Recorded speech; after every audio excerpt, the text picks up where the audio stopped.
நீங்க பெட்டரான பார்ட்னரை தேர்ந்தெடுக்கணும். உங்களுடைய குழந்தையில பெட்டரான குணங்கள் பார்க்கணும்னா இல்லையா, அது மட்டும் போதாது. உங்க 2 பேர் நடுவுலையும் நல்ல கெமிஸ்ட்ரி இருக்கணும், அதுவும் பொருந்தும். அப்புறம் பயாலஜிக்காக ஒரு அனாலஜி, ஒப்புமை எக்ஸ்பெரிமெண்ட் மூலியமா காமிக்கிறேன் கலர்ஸை வச்சு. Okay, neutral colours white and பிளாக்னு சொல்லுவாங்க, ஹியூஸ்ன்னு சொல்லுவோம், ரெட் கிரீன் ப்ளூ இதெல்லாம். So white and black colours ரெண்டுத்தையும் பிளெண்ட் பண்ணி பார்த்தோம்னா அது வித்தின் கிரே ஷேட்ஸ்ல தான் வரும். ட்ரை பண்ணிருக்கீங்களா?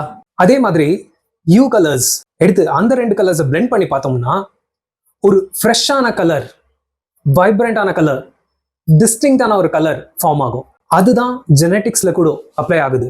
ஸோ நியூட்ரல் கலர்ஸ் வந்து சேம் ஃபேமிலி ட்ரீ மாதிரி சொந்தத்திலேயே கல்யாணம் செஞ்சா ஒரு புது விஷயமா கிரியேட் ஆகாது. ஆனா ஹியூ கலர்ஸ் வந்து it's like marrying someone outside of your family tree. Results குழந்தையில ரொம்ப கிரியேட்டிவா, ஃப்ரெஷ்ஷா, இன்னும் ஸ்ட்ராங்கரா பார்க்கலாம். ஸோ நியூட்ரல் கலர்ஸ் மாதிரி தான் ஃபேமிலி ட்ரீயும்.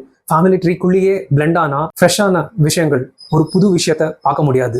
குழந்தையும் வீக்காக பிறக்கலாம், அது வெளியே தெரியாம இருக்கலாம், ஆனா நிறைய விஷயங்கள் உள்ள உடம்புல அடங்கி இருக்கும். ஆனா ஹியூஸ் வந்து ஃபேமிலி ட்ரீல இருந்து வெளியே கல்யாணம் பண்ற மாதிரி.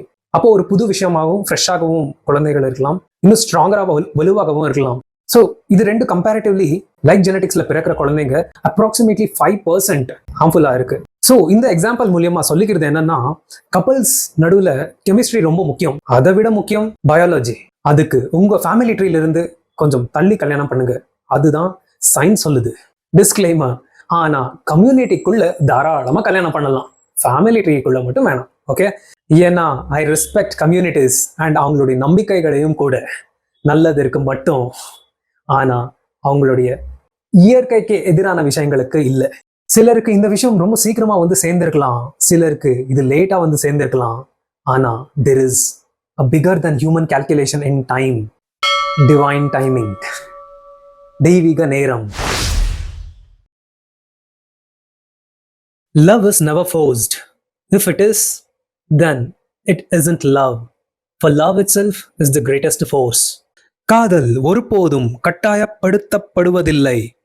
அப்படி இருந்தால் அது காதல் அல்ல. ஏனென்றால் காதலே மிகப்பெரிய சக்தி.